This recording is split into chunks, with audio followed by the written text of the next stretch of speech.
Assalamualaikum warahmatullahi wabarakatuh. Salam sejahtera bagi kita semua. Kami dari kelompok 2 akuntansi biaya yang beranggotakan Anggita Larensa dengan nomor NIM 2003101003, Maulina Dwi Rantika dengan nomor NIM 2003101006, Neneng Fajar Astuti dengan nomor NIM 2003101008, saya sendiri Vanessa Givarianti dengan nomor NIM 20030411, Anissa Primadiastuti dengan nomor NIM 2003101029, dan Faisal Abdurrahman Hakim dengan nomor NIM 2103101088 akan mempresentasikan materi tentang biaya tenaga kerja. Saya Anggita Larenza dengan nomor NIM 200310101003. Di sini saya akan menjelaskan mengenai pengertian dari biaya tenaga kerja. Biaya tenaga kerja merupakan harga atau jumlah rupiah tertentu yang dibayarkan kepada para pekerja atau karyawan yang bekerja pada bagian produksi. Biaya tenaga kerja terjadi dan diperlukan dalam suatu proses produksi untuk mengubah bahan baku menjadi barang jadi. Biaya-biaya ini timbul sehubungan dengan penggunaan sumber daya manusia atau tenaga kerja tersebut dalam memproduksi suatu produk. Klasifikasi biaya tenaga kerja dapat dibedakan menjadi dua, yaitu biaya tenaga kerja langsung dan biaya tenaga kerja tidak langsung. Untuk yang pertama, biaya tenaga kerja langsung atau direct labor.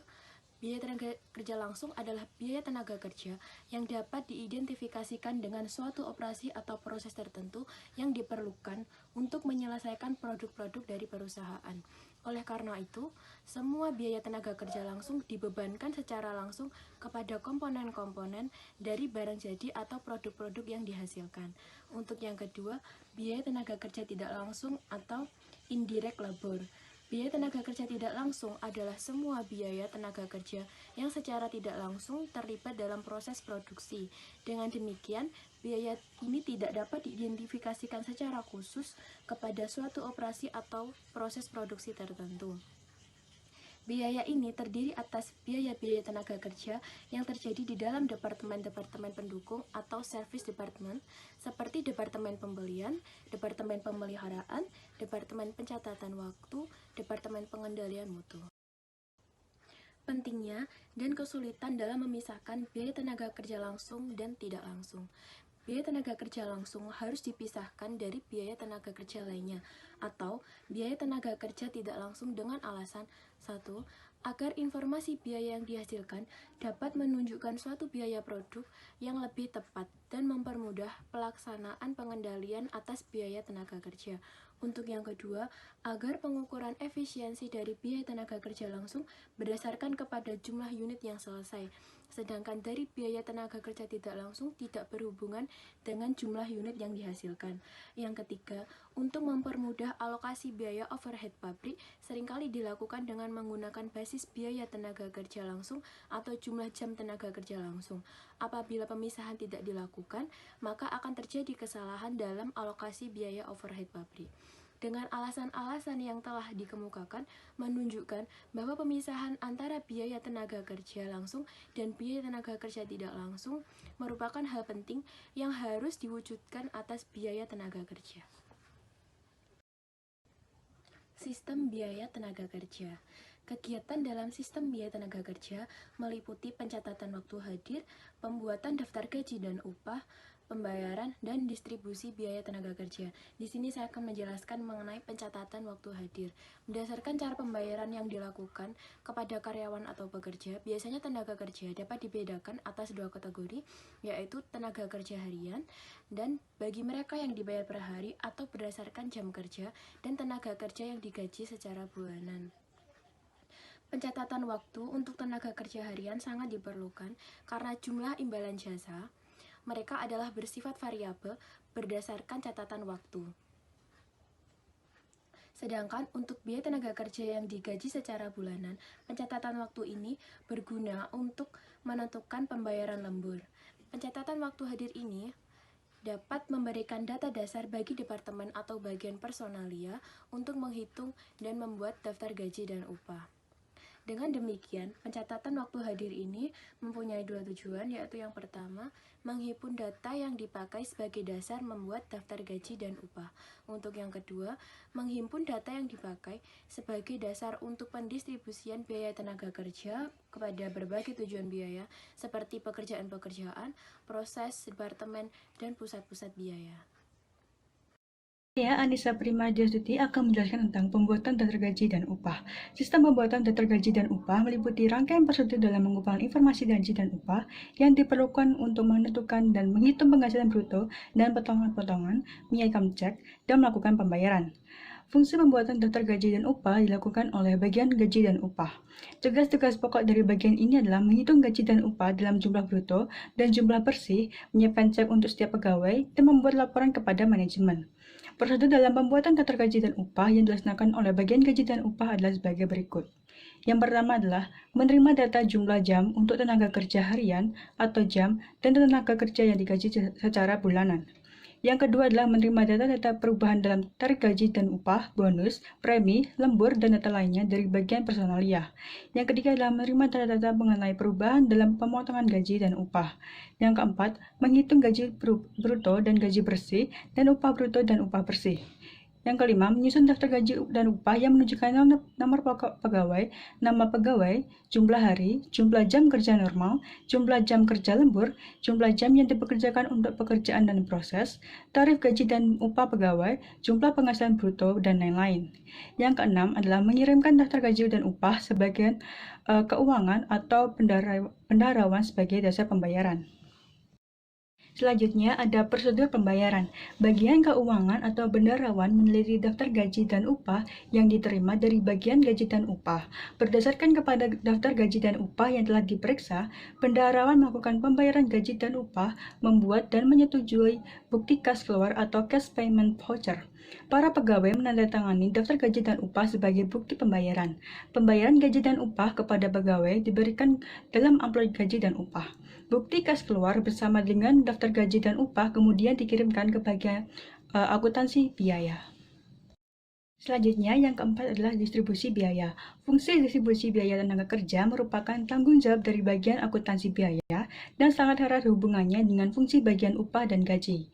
Distribusi biaya tenaga kerja harus menjamin bahwa produk departemen, proses, atau tujuan biaya yang lainnya telah dibebankan dengan layak atas biaya dari jasa tenaga kerja yang digunakan. Berdasarkan bukti kas keluar dan daftar gaji dan upah yang diterima dari bagian bendaharawan, Departemen Akuntansi Biaya meneliti dan melakukan pencatatan atas distribusi biaya tenaga kerja menurut nomor akun dari komponen yang ada dalam daftar gaji dan upah. Saya akan menjelaskan materi tentang sistem upah insentif. Sistem upah insentif memberikan manfaat karyawan dengan adanya peningkatan atas penghasilan mereka. Sedangkan bagi perusahaan, pemberi kerja adalah meningkatkannya jumlah unit yang diproduksi dan biaya produk per unit akan menjadi lebih rendah. Semua sistem upah insentif pada dasarnya adalah bentuk pengembangan laba dari sistem tarif per unit produk, di mana pembayaran yang dilakukan kepada karyawan dihitung atas dasar jumlah unit yang selesai dan standar waktu yang ditetapkan. Saya akan menjelaskan materi tentang karakteristik dari sistem upah insentif dibagi menjadi 6 bagian, yaitu sebagai berikut. 1. Harus berdasarkan standar yang ditentukan secara ilmiah melalui studi waktu evaluasi tugas dan unit aktivitas. 2. Harus dimengerti oleh para pegawai sebelum melalui bekerja atau diangkat sebagai pegawai. 3. Seluruh tugas atau pekerjaan dari tenaga kerja langsung ditentukan dengan basis insentif. 4. Dalam menetapkan bonus harus semata-mata mempertimbangkan mutu produksi. 5.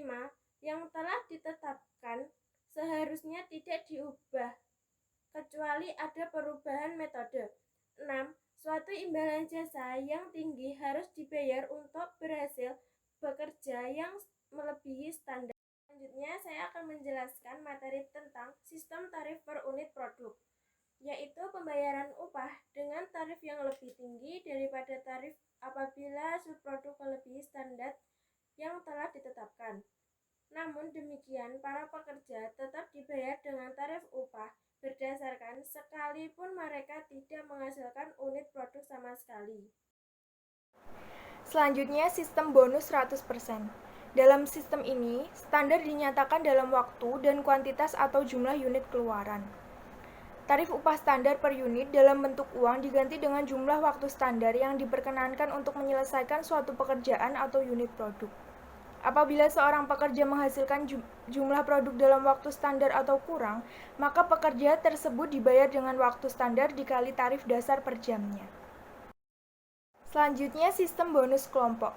Dalam sistem bonus kelompok, setiap pekerja dalam tim atau kelompok menerima pembayaran tarif per jam yang biasa berlaku untuk jumlah produksi yang melebihi standar. Jika jumlah unit produksi yang sesungguhnya lebih besar daripada jumlah produksi standar yang diperkenankan, maka hal ini dipandang sebagai penghematan waktu yang diupayakan oleh tim atau kelompok.